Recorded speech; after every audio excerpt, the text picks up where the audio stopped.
Up next, we have a game I've played multiple times. I talked about buying it this is the third or fourth time I've owned this game, and all the recent re-releases had terrible input lag and they were like unplayable.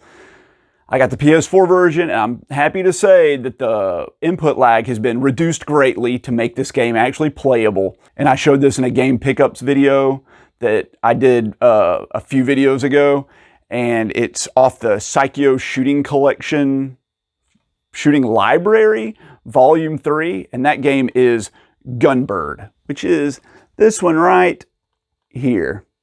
Very cutesy. Like I said, I bought this game on well, I played it on the Dreamcast back in the day. I don't think I owned it before, but I've played it on the Dreamcast. I bought it on the Switch, and it was like unplayable with so much input lag. And then they re-released it on the Switch, and I bought it again, and it was no flipping different. Still tons of input lag. Fortunately, they released it on the PS4, and it's down from like 6 or 7 or 8 frames of input lag to about 4-ish, which is right on the verge of like being doable if you're going for like a 1 credit clear or something like that. And you know, this is a shmup, so there's not a lot to say about the story, but basically there are these different characters and they're trying to collect these 4 pieces of a mirror to locate like a genie in a temple. And if you have all 4 pieces of the mirror and you defeat the genie, he'll grant your wish. And you're basically racing to get there first before some bad guys that want to get there and you know, get the wish themselves, which is kind of cool. It is just like a vertical shmup. It's got like kind of a cutesy comedic sort of flair to it, but just like all the other excuse me, Psycho games, it has like 7 total stages, but the first 5 are randomized, and the game will pick like 4 of them and put them in a random order. And then after you clear those 4, then it'll do like stages 5, 6, and 7 are, you know, the same every time, which is kind of cool. But there are some stages that are like much harder. Like if you get the battleship stage, it's your first stage, it's like painfully easy. But if it happens to get picked as the 4th stage, it's like, might as well just restart the game because it's so unbalanced. And I think all the Psycho games do that, and it varies on its effectiveness between game to game. But, you know, as you can see, it's a bright and colorful game, and it plays like a shmup. It plays like it's supposed to. Your characters, like most of the other Psycho games, have like a normal auto shot that you can hold down, and if you like if you tap it, it auto fires. But if you hold it down, it will do like a charge attack, which can be very powerful or extremely underwhelming based on which character you use.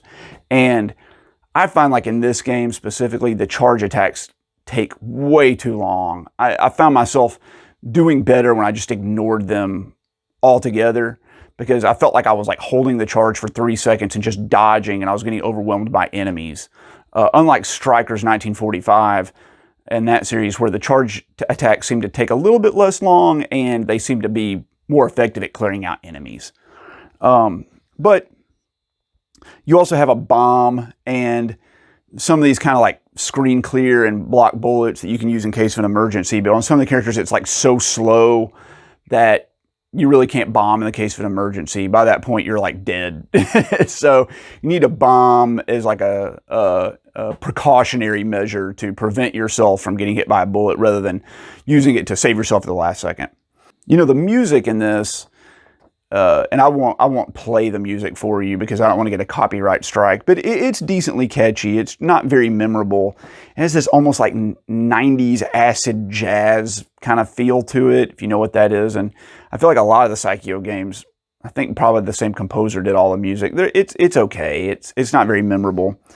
And, you know, the game looks cute. It's, you know, it's those pixel graphics with like the charming characters and the bright colors are really nice. You know, the game's really fun. It's short. It is funny, you know, if you beat the game and you get your wish granted like you're supposed to. It has like a monkey paw sort of effect where things don't go exactly the way you want.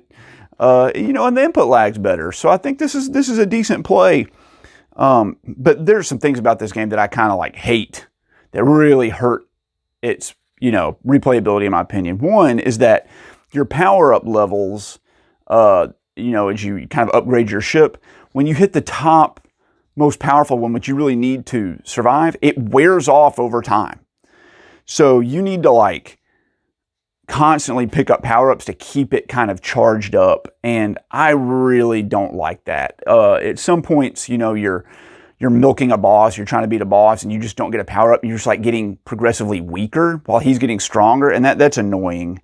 And the game has like 7 difficulty levels, as most of the Psycho games, and they go from like the insultingly monkey level, like all the way at the lowest, up to super hard.